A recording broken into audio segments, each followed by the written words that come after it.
Vamos a empezar el curso, creo que con una tarde muy especial realmente, porque van a confluir intervenciones muy interesantes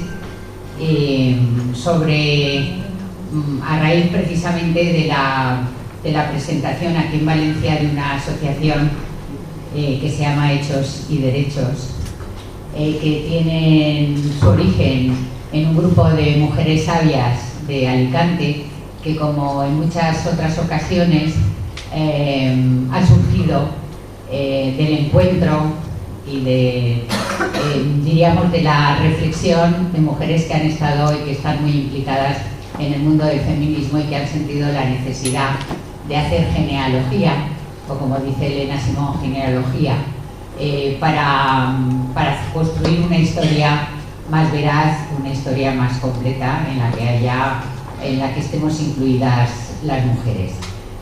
A raíz de la presentación de esta asociación, las buenas amigas también, Concha Gisbert y Teresa Lleves, pensaron que el mejor prólogo, que tiene entidad por sí misma, es que nuestra querida amiga Isabel Morán, que como sabéis es catedrática de Historia Moderna, directora de la colección Feminismos, ha intervenido en muchísimos consejos asesores, ha sido y es autora de libros muy importantes y es una mujer también muy implicada y muy sabia. Pues pensamos que el prólogo lo podía hacer Isabel Morán, precisamente hablando de la importancia de construir la historia de las mujeres. Ella es una gran especialista y seguro que nos va a deleitar y a ampliar también nuestros horizontes. Después intervendrá Elena Simón y Isabel Rodes. Seguramente ya sabéis que Elena Simón es escritora, es también licenciada en Filología Moderna, es una mujer que ha aportado y sigue aportando muchísimo al feminismo y que realmente ha escrito libros que para todas han sido muy importantes, y yo creo que su labor continuará fructificando porque cada día tiene más entusiasmo. Y hoy ya dejo la palabra a Isabel Morán, pero vuelvo a reafirmar y a comprobar que realmente la sabiduría y la fortaleza de las mujeres contribuye no solo al avance del feminismo, sino al avance del mundo. Isabel, tienes la palabra.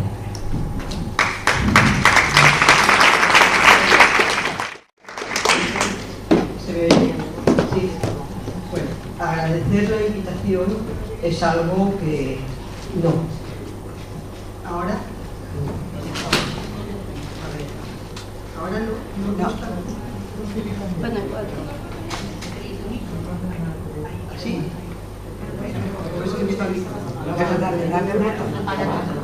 A ver, ahora sí.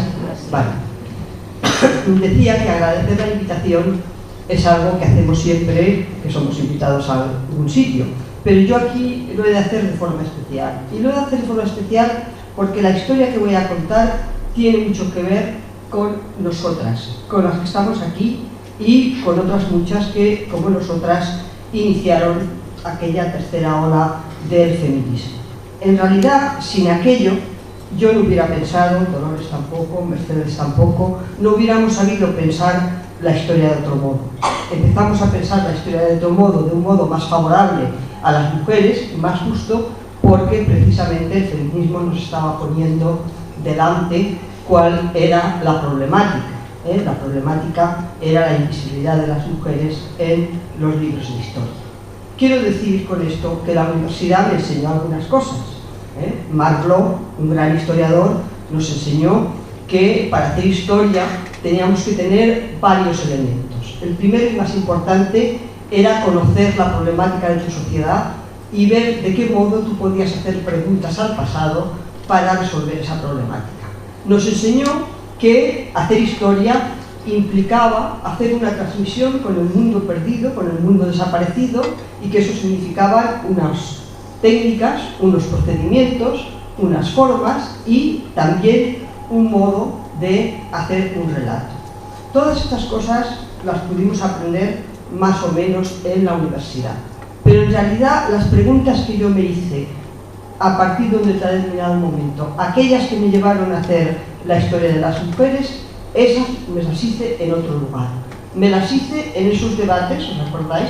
Los debates del año 84 que preparó Concha Gisbert. Me las hice en tantas y tantas reuniones en las que estábamos todas nosotras y éramos conscientes de cómo era necesario volver a pensar las cosas de otro modo, y así lo hicimos. Bueno, pues de esto quería hablar hoy. Cómo fuimos haciendo ese proceso por el cual la historia de las mujeres se ha ido construyendo. Es ya una línea historiográfica. Me preguntaba un periodista ahora si teníamos dificultades, y yo digo, para hacerla no, quizá para darla a conocer más, pero para hacerla la hemos hecho y mucho. Y solo hay que ver todo lo que hemos editado en los últimos tiempos. Bien, para hacer este recorrido, yo quisiera iniciar el recorrido con un texto de Virginia Woolf que habréis visto citado muchas veces, yo mismo lo he citado, pero es que me parece muy interesante para explicar cómo se iban haciendo las cosas. Cuando Virginia Woolf preparaba ese libro, que fue Una habitación propia, ella cuenta que trabajando en la biblioteca del Museo Británico sacaba de los estantes los libros de la historia de Inglaterra y miraba los libros, decía, necesito información, pero decía, los libros no me dan la información que yo quiero, y tampoco si preguntara a los estudiantes de los colleges, de los importantes colleges de las universidades inglesas, tampoco sabrían qué decir sobre cómo había sido la vida de las mujeres, cómo habían sido las mujeres en el pasado. Y con esa fina ironía y esa inteligencia que le caracterizaba, ella dice, ¿acaso podrían ellos, los estudiantes, añadir un suplemento a la historia? Por supuesto, dándole un nombre poco llamativo. Así las mujeres podían figurar en ellas sin impropiedad, de manera decorosa. Bien, pues en realidad el texto es magnífico, porque en los libros de historia que ella miraba, efectivamente no estaban las mujeres, pero ella decía, cuando paso las páginas, como las quiero conocer, quiero saber, las veo como fantasmas, pululando por unas páginas que no nos dicen nada sobre ellas. Por lo tanto, son invisibles, pero invisibles no quiere decir que no puedan hacerse visibles. Esa idea de invisibilidad fue muy importante en esos primeros tiempos. Las mujeres existían, decíamos, y si existían, algo habrían hecho, pero ¿qué? ¿Cómo poder llegar a comprender qué habían hecho? Bien, hubo que esperar a la tercera ola del feminismo para que estas preguntas pudieran ser hechas. La influencia del libro de Simone de Beauvoir no se nos escapa, aquella idea de hay que revisar la ciencia tiene un sesgo, la ciencia es androcéntrica, hay que revisar lo que se ha dicho sobre las mujeres y poder pensar algo, una historia, una explicación de las diferencias de una manera mucho más clara y real. Bien, en la universidad, efectivamente, las historiadoras podíamos preguntarnos dónde estaban las mujeres y podíamos intentar comenzar esa historia. Pero comenzarla, y eso es importante, no era únicamente ir al archivo, no era únicamente sacar una serie de mujeres más o menos conocidas, más o menos importantes, porque cuando te quejabas siempre te decían, sí, en los libros de historia pues siempre había alguna reina, ya sabéis quién, alguna santa, ya sabéis quién, pero en realidad si tú leías te dabas cuenta que estaban allí como, digamos, excepción que al final venía a confirmar la regla. Venía a confirmar la regla de que ese espacio, el espacio que la historia consideraba importante, había sido un espacio ocupado y realizado por los hombres. En realidad había que comenzar cuestionando por qué la historia se enfocaba hacia los problemas políticos, problemas económicos, incluso la nueva historia social, que se enfocaba más al estudio de lo privado, era incapaz de salir de esa dicotomía. Bien, decían, si queréis hacer la historia de las mujeres, a lo mejor en la historia de la familia, en la historia de la vida privada, pero eso no era satisfactorio. No era satisfactorio en el sentido de que la imagen que teníamos, lo que queríamos producir, era una historia más relacional. Las mujeres decían, habían pertenecido a la sociedad, pertenecíamos a la sociedad. No había una línea divisoria. Lo que había era una estructura social desigual, jerárquica, donde el poder actuaba de una determinada manera sobre el sexo femenino, pero había que hacer una historia que comprendiera a las mujeres, no solamente una historia específica. Por este camino, efectivamente, hicimos dos cosas. Una, recuperar las figuras femeninas, pero las figuras femeninas no para identificarlas, no para considerarlas una excepción, sino el colectivo femenino, lo que llamábamos las mujeres, vistas tanto como colectivo como sujetos individuales. Pero en realidad lo que queríamos saber era qué espacios habían sido los espacios de las mujeres, qué agencia había sido la agencia de las mujeres, qué podíamos contar de las mujeres como agentes de la historia. Bien, es interesante ver cómo en esos primeros años, y me estoy refiriendo ya a principios de los años 40, parecía extraño y era una novedad decir, contra lo dicho, las mujeres habían trabajado siempre, mucho. Habían trabajado por un salario, habían trabajado en distintos espacios de la producción, las mujeres no habían estado ausentes de determinados espacios de la vida social e incluso política, y no solo como excepción. Por lo tanto, había que romper esa imagen dicotómica de un mundo activo, que era el mundo masculino, y un mundo pasivo, privado, entre comillas, natural, que era el mundo femenino. Cuando ibas atrás en el tiempo, te dabas cuenta que eso no eran más que simplificaciones de la historia.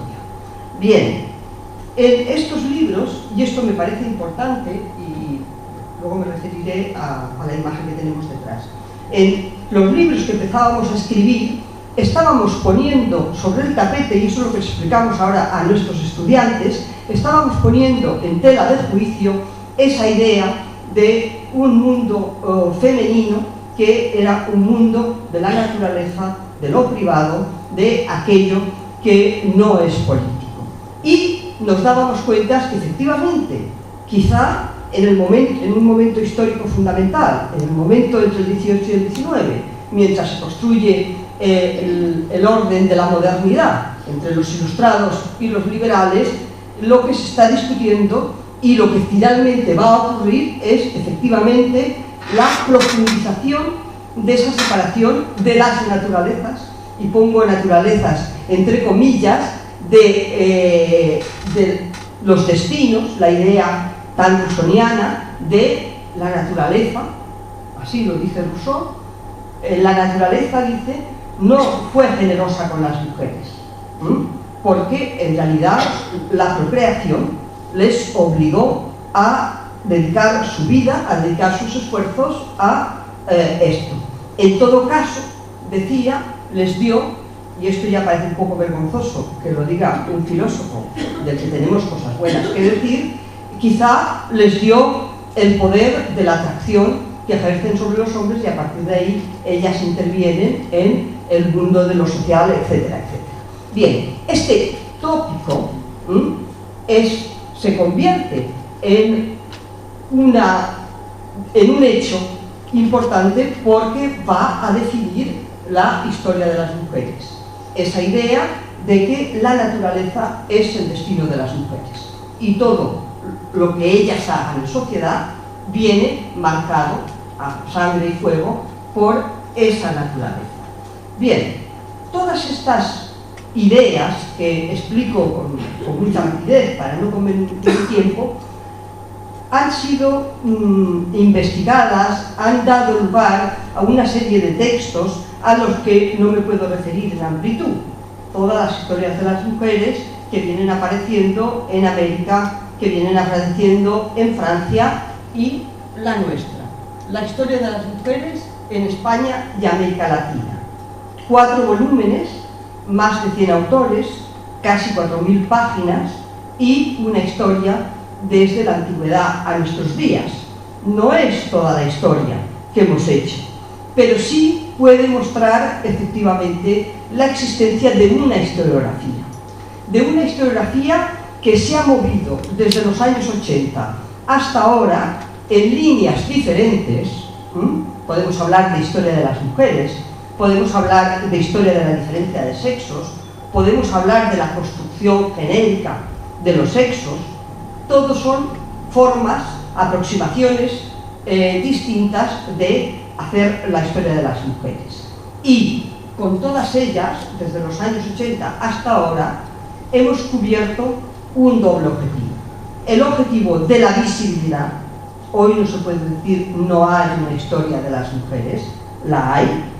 Tampoco se puede decir que la historia de las mujeres es una historia específica que afecta a determinados temas. No, vamos a verlo enseguida, cómo permite reconstruir y reescribir la historia dicha. Permite, no, casi obliga. Y voy a poner un ejemplo para que se entienda mejor. Permite repensar y reescribir la historia, pero con las mujeres, desde el punto de vista de las mujeres, y permite hacer algo tan interesante que ya nos anunciaba Simone de Beauvoir, ¿os acordáis? En El segundo sexo, cuando ella dice cómo comprender la identidad de las mujeres. Hay algo que llamamos naturaleza que está tan metido en nuestro pensamiento que es difícil salir de ahí. Pero ella dice hay algo que sabemos que es la cultura que ha trabajado por la construcción de estas identidades. Bueno, pues esta línea ha dado lugar también a todas estas aproximaciones a la historia de las mujeres, tratando de comprender la cuestión de las identidades.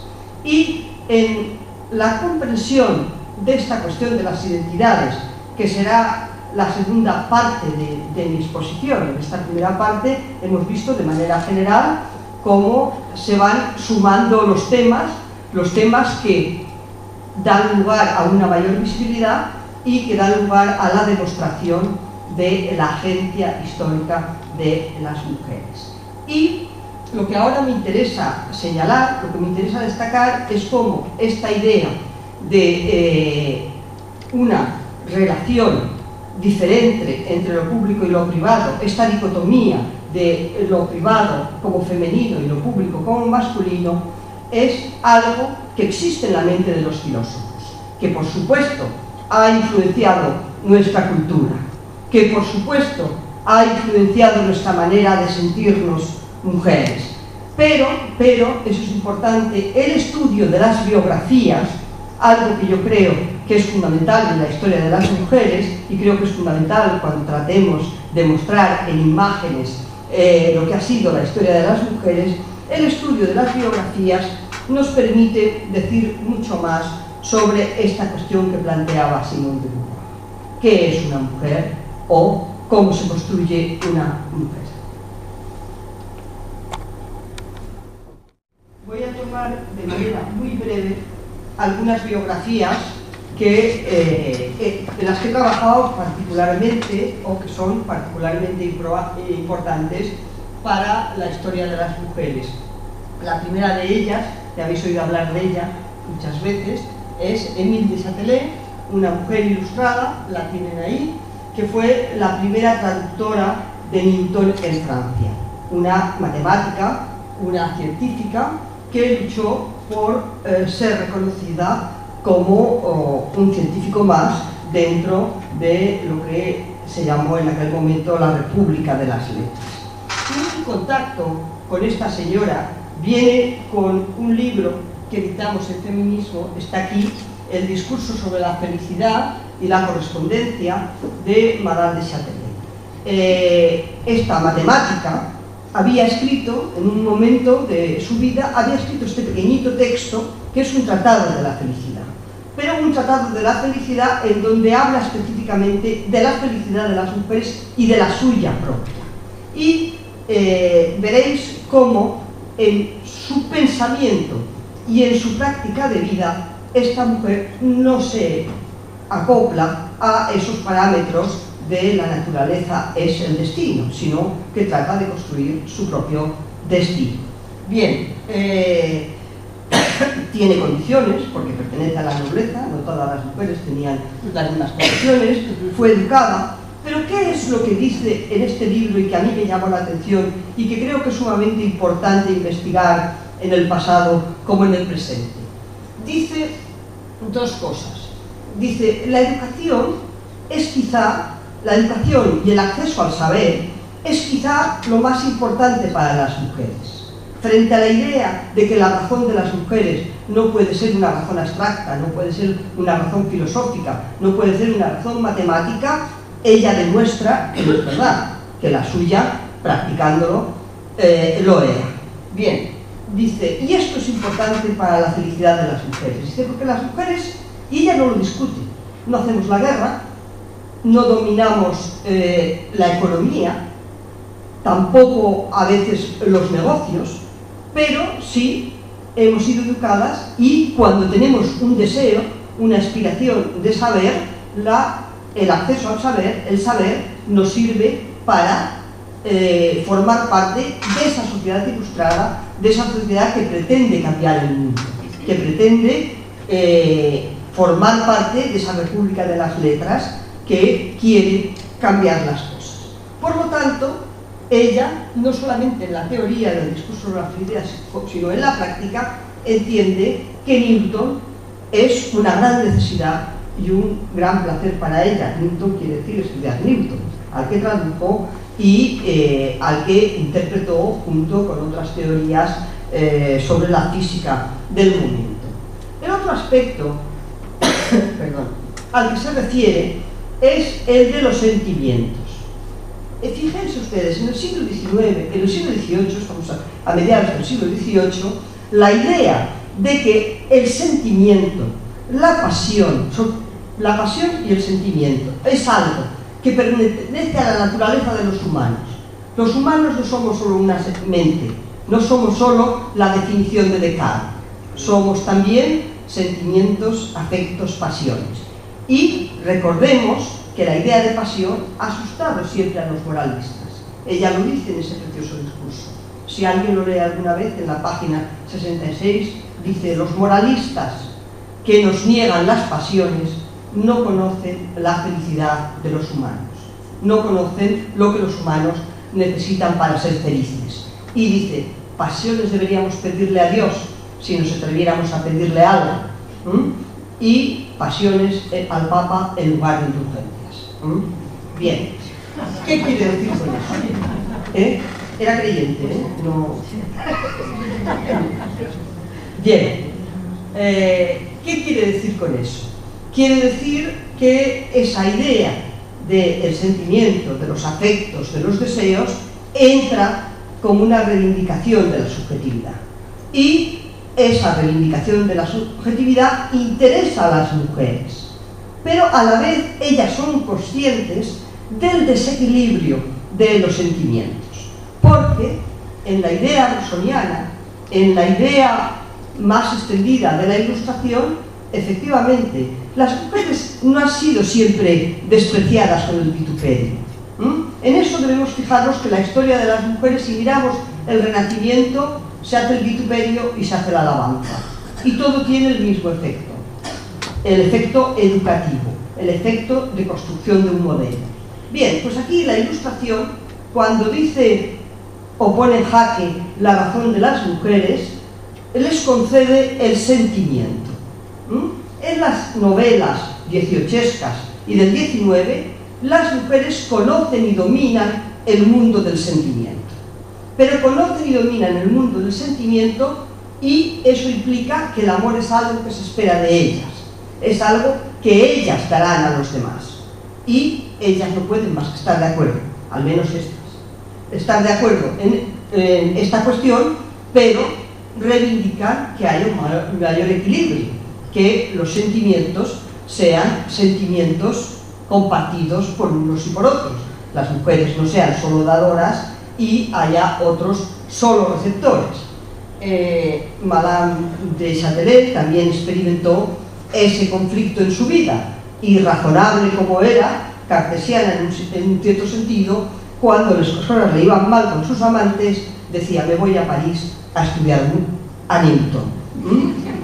También decía a veces: Newton no me consuela, y volvía a escribir cartas y cartas, ya con un estilo, con una forma romántica, que conocemos bien. El libro, El discurso de la felicidad, es recomendable. Es recomendable como una historia de las mujeres que nos habla de las cosas que nos interesan. La otra figura que me interesa destacar aquí es Josefa Mari Borbón. Es una ilustrada de Zaragoza, autora de este libro, Discurso sobre la educación física y moral de las mujeres. Autora de este libro y de un pequeño opúsculo, de un panfleto que se llama En defensa del talento de las mujeres, escrito a final del siglo XVIII. ¿Por qué escribe este opúsculo? Escribe este opúsculo en pleno debate sobre la ilustración. Los ilustrados españoles, en la época de Carlos III, piensan que deben apoyar al rey en las reformas de carácter educativo, de carácter productivo, en el conocimiento de cómo mejorar la agricultura, de cómo mejorar las artes, las ciencias, y empiezan a crear lo que todos conocemos, las sociedades económicas de amigos del país. Hay en Madrid, hay en Valencia, hay en Zaragoza. Esta señora, cuando se crea la de Zaragoza, escribe una carta, dice: yo soy culta e ilustrada, quiero que ustedes me admitan. Y la admiten. Pero cuando se crea la de Madrid, algunas señoras pretenden entrar, y entonces hay un debate público en donde los contrarios, los rusonianos, Cabarrús, el banquero, ilustrado, afrancesado, dará las razones por las cuales las mujeres no pueden formar parte de la sociedad económica de nuestro país. Y las razones son muy claras. Habla de que efectivamente nunca en la historia las mujeres han tenido poder, etcétera, etcétera. Pero no se trata tanto de discutir si tienen capacidades intelectuales, si no los tienen, y esto me parece muy importante en los estudios de historia de las mujeres, sino de darse cuenta, como él mismo, Cabarrús, lo dice: esto es un asunto político. En las sociedades económicas de amigos del país vamos a hacer política, y las mujeres no hacen política. Deben hacer otra cosa. Deben hacer, porque ya se está gestando esa mayor división entre lo público y lo privado. Deben ir al mundo de los afectos, al mundo de los cuidados, al mundo de los sentimientos. Por lo tanto, esa es la razón. Y Josefa Mar, en este texto que se llama En defensa del talento de las mujeres, tiene una manera de explicitar que es una cuestión de poder. No hace falta mucha teoría. Josefa Mar nos da la teoría sobre el poder y dice: como el mandar es gustoso, dicen que las mujeres no podemos entrar en la sociedad económica de nuestro país porque no estamos suficientemente preparadas. Pero eso no es más que porque se nos niega la educación. Si tuviéramos educación, la misma educación, estaríamos preparadas. Pero como el mandar es gustoso, nos niegan la educación y construyen un santuario masculino. Por lo tanto, esta mujer, que no tuvo una gran vida pública, etcétera, etcétera, pero es muy consciente de cuál es el debate que se está produciendo. Y en su respuesta, efectivamente, defiende muy bien, en una línea que no es única. En España Feijóo ya lo había defendido, en Francia el propio Descartes lo había defendido, Poulain de la Barre, etc. Esa idea de que la mente no tiene sexo, y que por lo tanto las capacidades son las mismas, que por lo tanto la política y lo social pertenece tanto a los hombres como a las mujeres. Pero a ella le cuesta mucho más, y en esto quizá es una característica de la sociedad española, y también lo hemos de investigar, le cuesta mucho más entrar en la cuestión de las pasiones, los afectos y los sentimientos. No puede decir abiertamente, porque no hubiera sido prudente, que pasiones nos de Dios. No lo dice. Más bien dice, porque sospechan de nosotras, las mujeres sabemos guardarnos, somos morales, y en todo caso, oiga, ustedes cuando vengan a la sociedad económica y vean una mujer, no se fijen en el deseo que tienen de ella, o no estén pensando en el deseo que tienen de ella. Compórtense como hombres políticos que son. Pero es interesante ver cómo efectivamente ahí no entra ni en este escrito, ni en el escrito sobre la educación de las mujeres, ni en nada de lo que conocemos de ella. Y eso es una característica de la Ilustración española, que respecto a las mujeres puede poner sobre el tapete, puede escribir sobre la idea de la igualdad del intelecto, sobre el derecho incluso de pertenecer a la sociedad económica de amigos del país, pero no sobre la libertad de un ser que quiere construir su destino. Ahí no. Ahí sí entrará la Ilustración francesa, sí entrará Mary Wollstonecraft, que es la última a la que quiero referirme. Su texto lo conocemos todas, es el más radical, es el texto más radical de los tres, y efectivamente para ella hay dos cuestiones, y esto también es importante que lo tengamos en cuenta, dos cuestiones que interesan a la historia de las mujeres. Por un lado, la cuestión de la libertad, que somos, que queremos ser, la naturaleza no es el destino. Por otro lado, la cuestión de la igualdad. Ambas cuestiones están en estos textos, en estas señoras, en otras muchas. Ambas cuestiones fueron una cuestión pública, un debate público. Por lo tanto, si queremos estudiar la Ilustración, hemos de introducir este debate en la historia de la Ilustración, porque si no, no entenderemos cómo se construyó ese doble espacio, lo que se ha venido a llamar la democracia exclusiva, no la democracia excluyente, la democracia exclusiva, la del santuario a la que se refería. Y no podremos comprender cómo en esa democracia exclusiva va incluida esa idea de un doble gobierno, el gobierno de la ciudad, el gobierno político y el gobierno de la familia. Y por lo tanto las mujeres no serán denigradas por ocuparse del gobierno de la familia, serán denigradas las mujeres de letras, y esas mujeres de letras no únicamente serán puestas en cuestión, y eso fue un sufrimiento destacado por muchas de ellas. No solamente son puestas en cuestión por querer pertenecer al mundo de las letras, al mundo de la política, sino que la mujer de letras es además una mujer demasiado libre. Es una mujer a la que no podemos confiar el gobierno de lo privado. Por lo tanto, es una mujer que no está en su lugar, ni debe estar en lo público donde ella quiere estar, ni cumple su función en lo privado.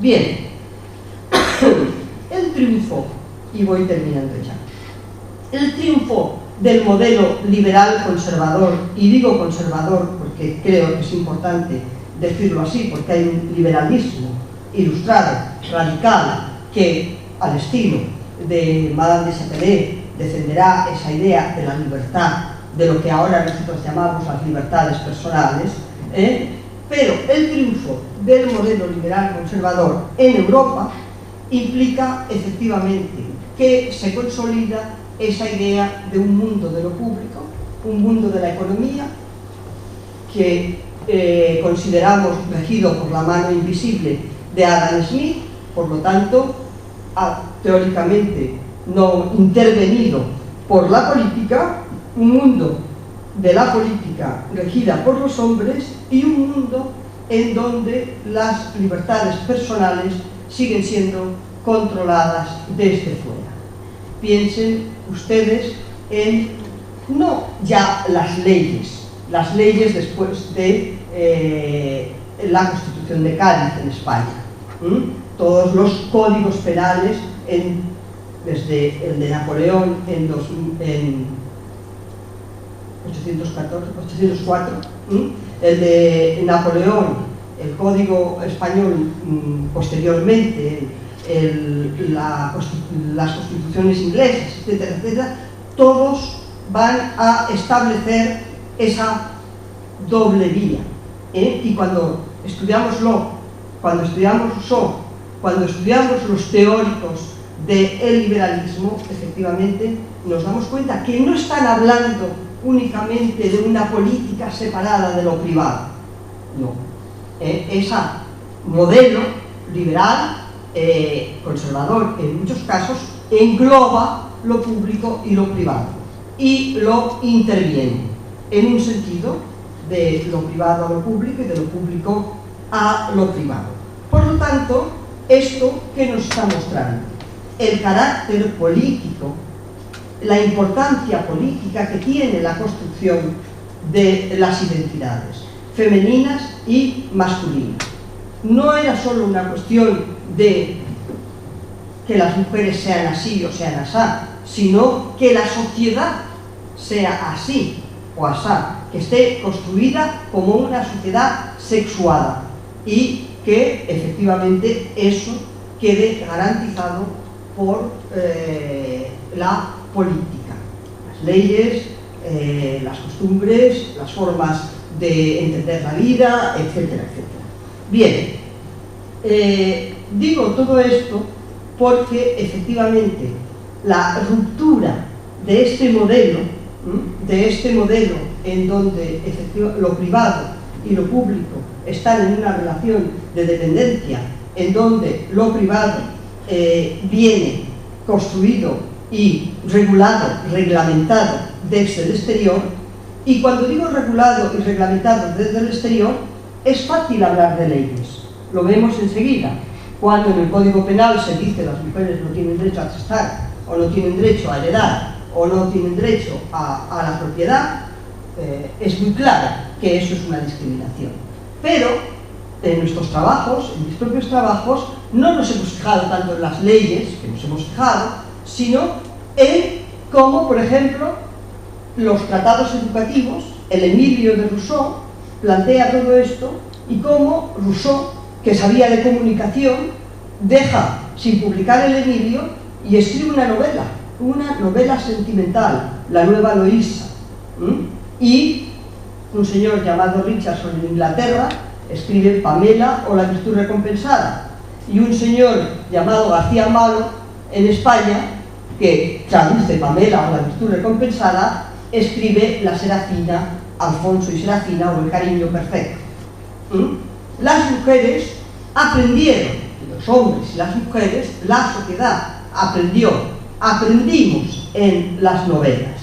Y no solamente en las novelas que escribieron estos hombres, sino que pensemos en las novelas, en la literatura romántica, en los textos de una Bontefaber y en los textos, en otro sentido, más moderno, más feminista, de una Pardo Bazán. ¿Qué quiero decir? Quiero decir que este debate que se abre con la Ilustración, que este debate que continúa después de lo que hemos llamado revoluciones burguesas y que tiene sus manifestaciones en el mundo de la política, pero también en la construcción cultural de los modelos, etcétera, podemos encontrarlo, sin que sea debate, naturalizado en la literatura de creación. Y en esa literatura de creación, efectivamente, tenemos una ventaja cuando trabajamos sobre ella, y sobre todo cuando tenemos algunas novelas escritas por mujeres como Pardo Bazán o algunos textos escritos por mujeres o George Sand. ¿Por qué? Porque las novelas son más capaces, igual que el cine, de decir una cosa y la contraria, de hacer que el lector sea activo. Y en ese sentido, las novelas eran normativas, normativizaban o querían normativizar, pero también podían dar alas a que las lectoras acabaran pensando las cosas de otro modo o quedándose con un aspecto de la novela y no en otra.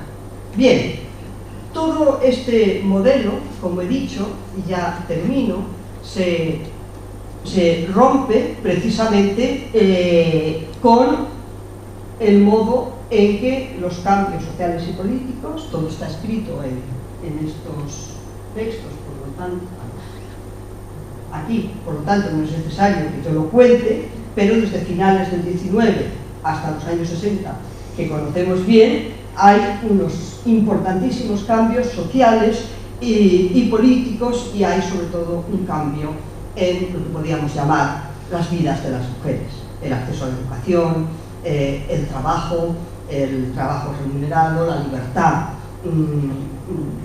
jurídica y sobre todo la libertad para el uso de nuestro propio cuerpo.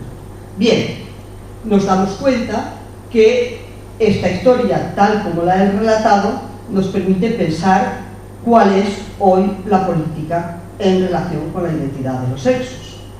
Por lo tanto, aquello que decíamos que qué historia nos interesa hacer una historia que nos ayude a comprender por qué hay un conservadurismo que hoy aún sigue queriendo establecer esa dicotomía entre lo público y lo privado, lo masculino y lo femenino.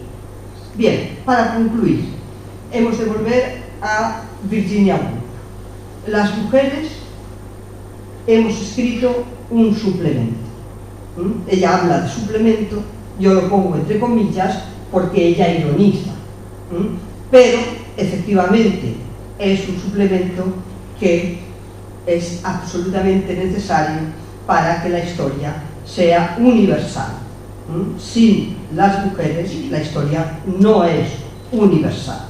Bien, no figuran las mujeres de manera decorosa, figuran de algún modo criticando, siendo capaces de advertir de las trampas amargas que muchas veces las ideologías con las que ellas mismas, la idea de trampa amarga es de Mary Wollstonecraft. Mary Wollstonecraft es una rusoniana, se da cuenta de que Rousseau tiene aspectos muy interesantes, pero también se da cuenta que trampea al naturalizar la diferencia de las mujeres. Bien, por lo tanto, hemos escrito ese complemento, ese suplemento, y ese suplemento es absolutamente necesario para la historia. No solo porque hace visibles a las mujeres, que es importante y mucho, sino porque permite o debe permitir reescribir la historia. Nosotros podemos, con el saber que ya tenemos, reescribir la historia. Nos falta, sin embargo, y esto es importante, que esto que se explica aquí, esto que afortunadamente ya explicamos en las aulas, porque la historia de las mujeres es obligada en la Universidad de Valencia, en la carrera de Historia. Esto que ya explicamos en las aulas esté en los libros de texto, forme parte de alguna manera del sentir histórico de nuestra sociedad. El sentido de la historia que tenemos, efectivamente, no ha sido aún capaz de incorporar este relato histórico que nosotras hemos producido. Nada más.